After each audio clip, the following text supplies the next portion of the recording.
A Fundación Manolo Paz repite este ano as súas xornadas en Cambados. A cita desenvolverase os días 8 e 9 de setembro, con conferencias e conversas en torno á paisaxe, a súa relación coa arte contemporánea, degustacións gastronómicas da terra e música, entre outras propostas. Que aquí temos unha cousa diferente e tamén, pois, bueno, unha integración entre arte, cultura e paisaxe, non? Esa paisaxe que daba a sensación de que non era de Cambados e que é única e que, bueno, que neste caso dunha maneira humanizada, pero realmente espectacular, Manolo consigue que a paisaxe todavía millore coa actividade e coas actuacións artísticas del mesmo, non? Unha das primeiras actividades do programa será a entrega do segundo premio Fundación Manolo Paz, galardón que este ano recaerá no mecenas e coleccionista Román Pereiro. Que foi unha especie de mecenas cos artistas, coleccionista, e despois tamén foi o que liderou un pouco o Grupo Atlántica.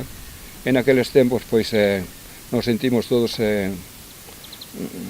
como que estábamos nun gran barco e cun capitán que nos levaba por bo camiño. Así que moi merecido este reconocimiento a Román Pereiro.